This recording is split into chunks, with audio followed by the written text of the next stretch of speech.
Hello बच्चों, आज का क्वेश्चन है what a did liberal nationalism stand for. Explain any four ideas of liberal nationalist during the end of the 19th century.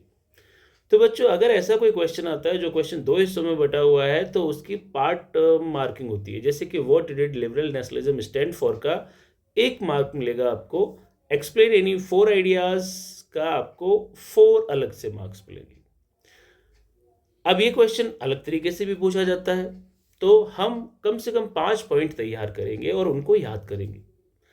आपको पहले भी बताया मैंने, फिर से एक बार याद दिला रहा हूं कि सोशल साइंस एक बहुत ही इजी सब्जेक्ट है। इसको मुश्किल मानने की गलती मत करिए बच्चों, सिर्फ समझने की बात है। देखिए, साइंस में आप कुछ मन से नहीं लिख सकते हो ना, मैथ में भी मन से नहीं लिख सकते हो, लेकिन सोशल साइंस एक ऐसा सब्जेक्ट है, अगर आपने कंसेप्ट समझे हुए हैं तो कुछ बातें आप अपने ऑन वर्ड्स में भी लिख सकते हो और वो भी एक्सेप्टेबल है।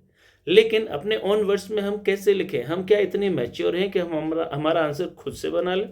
तो जो कि ऐसा हो नहीं पाता है। तो इसीलिए आपसे रिक्वेस्ट है कि आप फॉलो करिए वो तरीका जो मैं आपको बता रहा हूँ। हम इस सीरीज में सिर्फ वही क्वेश्चन टारगेट कर रहे हैं जो बार बार और हर साल पूछे जाते हैं, तो ये क्वेश्चन भी बार बार पूछा जाता है। पहले आंसर करते हैं, what did liberal nationalism stands for. तो liberal nationalism is an ideology, ये एक विचारधारा है जिसमें लोग बदलाव लाना चाहते हैं। ये जस्ट कंजर्वेटिज्म जो है, जो कि पुराने आइडियाज़ को बचाना चाहते हैं, राजा को बचाना चाहते हैं, चर्च की सुपरिटी को बचाना चाहते हैं, और जो सेकंड स्टेट जो प्रिविलेज यूज कर रहे हैं उसको बचाना चाहते हैं। लेकिन लिबरल्स जो है वो चेंज लाना चाहते हैं, पुरानी चीज़ों को बदल डालना चाहते हैं। तो लिबरलिज्म जो वर्ड आया हुआ है, ये आया है लैटिन वर्ड से। लैटिन वर्ड है लिबर, और लिबर से आया हुआ है लिबरलिज्म। लिबर का मतलब होता है फ्री, यानी कि लिबरल जो है वो थोड़ा सा ओपन माइंडेड है, बट ये बहुत ज़्यादा ओपन माइंडेड नहीं है, हम आगे देखेंगे।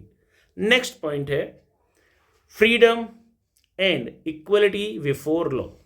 तो जो लिबरल्स हैं बदलाव लाना चाहते हैं, कंजर्वेटिव्स नहीं लाना चाहते हैं। तो यहाँ पर आप देख पा रहे हैं कि ये मांग रहे हैं बस इतना सा कि फ्रीडम ऑफ इंडिविजुअल, सभी को आज़ादी मिले, अधिकार मिले, और सभी लॉ के सामने हो जाए बच्चों बराबर, ना कोई छोटा ना कोई बड़ा। That's the demand of liberal peoples. अगला पॉइंट है government by consent. Consent word का मतलब होता है बेटा सहमति, मीन्स आप किसी चीज़ के लिए एग्री हो, ये बताना, कहना। सो गवर्नमेंट जो बनेगी, लिबरल्स चाहते हैं कि वो गवर्नमेंट बने लोगों की अपनी मर्जी से, उनके ऊपर कोई गवर्नमेंट थोप ना दी जाए। जैसे कि राजा के टाइम पर राजा थोप दिए जाते हैं, राजा का बेटा राजा बनता है, लेकिन यहाँ पर ये चाहते हैं कि गवर्नमेंट लोगों की मर्जी से बने। और जब फ्रेंच रेवोल्यूशन हुआ तो उसके बाद से लिबरल जो थिंकिंग थी उसमें कुछ और पॉइंट ऐड हो गए, जैसे कि एंड ऑफ ऑटोक्रेसी। ऑटोक्रेसी यानी कि एक रूलर जो अनकंट्रोल्ड वे में रूल किया करता था, उसके शासन का अभी अंत होना चाहिए। एंड साथ ही ये चाहते हैं एंड ऑफ क्लेरिकल प्रिविलेजेस, यानी कि जो सेकंड स्टेट्स के लोग जो एक based on worth privilege use करते थे, टैक्स न भरना, लोगों से टैक्स लेना या काम करवा लेना, उसको भी ये अब खत्म चाहते हैं, खत्म करना चाहते हैं। अगला एक और पॉइंट इसी में है बच्चे कि ये चाहते हैं कि एक कॉन्स्टिट्यूशन होना चाहिए, कॉन्स्टिट्यूशन में नियम होने चाहिए, गवर्नमेंट कैसे बनेगी, कैसे चलेगी। और बड़ी सिंपल सी बात है कि राइट टू वोट हो लोगों के पास, वो अपनी गवर्नमेंट चुने, और गवर्नमेंट जो है वो पार्लियामेंट के द्वारा चलाई जाए, ना कि राजाओं की इच्छा से, राजाओं की मर्जी से। नेक्स्ट पॉइंट है लिमिटेड पॉलिटिकल राइट्स। तो जैसे मैंने कहा था कि अगर आप थोड़ी देर वेट करेंगे तो आपको पता चलेगा कि लिबरल्स उतने ज़्यादा भी लिबरल्स नहीं है ना। मतलब ये हर किसी को इक्वल राइट्स नहीं देना चाहते, राजा से तो पावर छीनना चाहते हैं, लेकिन सभी को इक्वल पावर देना नहीं चाहते हैं।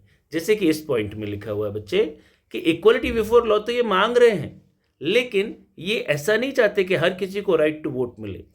यूनिवर्सल सफ्रेज यानी कि सार्वभौमिक मताधिकार, हर किसी को राइट टू वोट को कहते हैं यूनिवर्सल सफ्रेज। तो ये जो लिबरल है ये नहीं चाहते कि राइट टू वोट हर किसी को मिले, जबकि मिलना चाहिए, बट ये नहीं चाहते। उस जमाने के जो लिबरल्स हैं वो चाह रहे हैं कि राइट टू वोट सिर्फ और सिर्फ रहे प्रॉपर्टी रखने वाले लोगों के पास, प्रॉपर्टी ऑनिंग मैन, वुमेन्स को राइट टू वोट नहीं मिलेगा, और साथ ही साथ जो नॉन प्रॉपर्टीड मैन है, जिनके पास ज़मीन नहीं है, जिनके पास प्रॉपर्टी नहीं है, उन्हें भी ये पॉलिटिकल राइट्स नहीं मिल सकते। अगला पॉइंट, इनवायोलेबिलिटी ऑफ प्राइवेट प्रॉपर्टी। अब ये थोड़ा सा खतरनाक सा शब्द लग रहा है, बट बच्चों बहुत आसान है, यकीन मानिए। इनवायोलेबिलिटी शब्द हमारी बुक में दिया हुआ है, इसलिए मैंने वैसे के वैसा लिखा हुआ है, लेकिन समझने के लिए आप इसको एक्सचेंज कर सकते हैं सिक्योरिटी से। यानी कि जो लिबरल लोग हैं वो अपनी प्रॉपर्टी को सिक्योर रखना चाहते हैं, वो नहीं चाहते हैं कि प्रॉपर्टी उनसे छीनी जाए और गरीबों में बांट दी जाए या हम लोगों को दे दी जाए। सो 19th century liberal strongly stressed the inviolability of private property। वो ये मानते थे कि प्राइवेट प्रॉपर्टी रखना तो हमारा नेचुरल और एसेंशियल अधिकार है, इसको नहीं हटाना चाहिए। तो बार बार याद रखिएगा कि लिबरल्स उतने भी लिबरल्स नहीं हैं। ऐसा नहीं कि वो हर एक चीज़ में बहुत ही ब्रॉड माइंड रख रहे हैं, ऐसा नहीं है बच्चों। नेक्स्ट पॉइंट, अब जो लिबरल नेशनलिज्म है बच्चे, इसको 2-3 हिस्सों में बांट दिया गया है। जैसे कि सोसाइटी के बारे में, यानी कि सोशल स्फीयर में लिबरल्स का क्या सोचना था, फिर पॉलिटिकल स्फीयर में क्या सोचना था, कौन से पावर वो देना चाहते थे, क्या कौन से अधिकार मांग रहे थे। तो इसी तरीके से जो इकोनॉमिक स्फीयर है, यानी कि जो इकोनॉमिक एक्टिविटीज़ होती हैं जिससे पैसा आता है, व्यापार होता है, उस क्षेत्र में भी जो लिबरल नेशनलिज्म है उसके लिए कुछ पॉइंट है। सिर्फ 2 पॉइंट हैं और बड़े इंपॉर्टेंट है, बड़ी आसानी से याद हो सकते हैं। तो चलिए एक एक करके डिस्कस करते हैं। सबसे पहले क्या है कि ये चाहते हैं फ्रीडम ऑफ मार्केट। अब फ्रीडम ऑफ मार्केट का मतलब क्या हुआ? मतलब ये हुआ कि मार्केट जैसे किंग है उसके कंट्रोल में नहीं होना चाहिए, जबकि हुआ करता था, राजा के हिसाब से ही चलता था।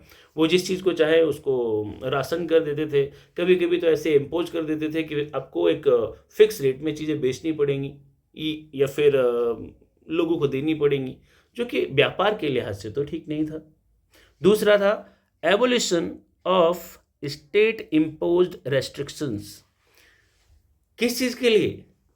For the movement of goods and capital. अगर आप सामान को एक जगह से दूसरी जगह ले जाना चाहते हो तो राजा की परमिशन से ही जा सकते थे, गवर्नमेंट की परमिशन से जा सकते थे, और जगह जगह पर टैक्स लिया जाता था, जिसकी वजह से व्यापार करना बहुत मुश्किल था। तो लिबरल्स चाहते थे कि ये दोनों चीज़ें खत्म हो, एक तो मार्केट पर गवर्नमेंट का कंट्रोल खत्म हो, और दूसरा इस तरीके के सारे नियम खत्म कर देने चाहिए जिससे कि एक फ्री मूवमेंट रुकता है चीज़ों का या फिर कैपिटल का। इसको थोड़ा सा और डिटेल में बताया गया आपकी बुक में, जहाँ पर कि जॉल्वरेन नाम की एक कस्टम यूनियन की बात होती है, ठीक इसी टॉपिक के नीचे जहाँ पर ये लिबरल नेशनलिज्म के बारे में बात की गई है। तो वो इस क्वेश्चन का हिस्सा नहीं है, लेकिन आपको कुछ याद ना आए तो एक एग्जाम्पल के तौर पर वो हिस्सा लिख सकते हैं अगर आपने वो पढ़ा हुआ है तो। Next point, link between liberalism and national unity. तो लिबरलिज्म और नेशनल यूनिटी के बीच में क्या कोई लिंक था? डेफिनेटली। उस समय लिबरल नेशनलिज्म का मतलब था एक तरीके से आपका नेशनलिस्ट होना, यानी आप एक देश बनाने के लिए काम कर रहे हैं, एक नेशनल यूनिटी के लिए काम कर रहे हैं, क्योंकि ये जो भी कुछ मांग रहे थे उसी से तो उस समय नेशन बन रहा था। जैसे कि कॉन्स्टिट्यूशनलिज्म, यानी एक कॉन्स्टिट्यूशन बने और उसके हिसाब से देश चले। इंडिविजुअल राइट्स, हर किसी को बराबर अधिकार मिले। इकोनॉमिक फ्रीडम, जो कि अभी अभी हमने डिस्कस किया कि मार्केट फ्री होना चाहिए, free movements of goods and capital होना चाहिए। एंड रिप्रेजेंटेटिव गवर्नमेंट, गवर्नमेंट जो है वो लोगों की मर्जी से बने और उनके द्वारा वोट डाल करके जो लोग चुने गए उन्हीं के द्वारा चलाई जाए। तो उम्मीद करते हैं बच्चों कि आपको ये क्वेश्चन बहुत अच्छे से समझ में आ गया होगा, इसका आंसर कैसे देना है ये भी समझ में आ गया होगा। अभी हम थोड़ा सा और समझते हैं कि यही क्वेश्चन घुमा फिरा करके आपसे कितनी बार पूछ लिया गया है बोर्ड एग्जाम में। क्वेश्चन घुमाते रहते हैं और आंसर वही रहता है। सोशल साइंस में अच्छे नंबर लाने के लिए आपको स्टिक रहना है एनसीईआरटी बुक के साथ, इधर उधर कहीं भटकने की जरूरत नहीं है, आपको बुक के साथ रहना है। इंपॉर्टेंट क्वेश्चंस क्या हैं वो मैं बता ही रहा हूँ। चलिए आगे जानते हैं कि यही क्वेश्चन कितनी बार पूछा गया है आपसे घुमा घुमा करके। जी, तो सबसे पहले आ जाते हैं हम 2008 पर। और 2008 यानी आपके जन्म से पहले से यही बुक चल रही है, यही क्वेश्चन आ रहे हैं और अभी भी वही पूछे जाएंगे. Explain liberalism in political and economic field prevailing in Europe in 19th century. Same answer बच्चे. क्वेश्चन 2010 में भी आया हुआ है. What did the concept of liberal nationalism politically emphasises during the 19th century Europe. Same question answer. 2011 explain liberalism in political and economic field prevailing in Europe in the 19th century. Same answer बच्चों. 2020 how did the idea of national unity in early 19th century Europe get allied or allied to the ideology of liberalism. Explain. यही point लिखने हैं बच्चों, आपको marks मिल जाएंगे. 2023 ideas of national unity in the early 19th century Europe were closely allied to the ideology of liberalism. Examine the statement. Same answer बच्चों. फिर 2023 what did liberal nationalism stand for. तो यही हमने हेडिंग लिया था, यही question लिया था जिसको मैंने एक्सप्लेन किया हुआ है. फिर 2024 में आ जाते हैं. Ideas of national unity in the early 19th century Europe were closely allied to the ideology of liberalism. Examine the statement. Same answer. तो एक बार फिर से आपको याद दिला देते हैं कुछ कीवर्ड्स जिनको आपको याद रखना है. हेडिंग की तरह हमने यूज किया था इस आंसर में. Meaning of liberalism, Libre word से आया है. लिबर रूट वर्ड जो कि लैटिन लैंग्वेज का है, जिसका मतलब होता है फ्रीडम, फ्री होना. Individual freedom and equality before law. Consent, government by consent, constitutionalism, private property, economic freedom. तड़ा. तो बच्चों ये आंसर्स इतने ही आसान है, आप खेल खेल में याद कर सकते हैं, यकीन करिए. आई होप अब आप इस क्वेश्चन का आंसर अच्छे से दे पाएंगे. फिर भी हो सकता है कहीं पर आपके दिमाग में कुछ समझ नहीं आ रहा है, जानना चाहते हैं आप, प्लीज़ लीव अ कमेंट. और मैं फिर मिलूंगा आपको एक नए क्वेश्चन के साथ. तब तक कीप लर्निंग.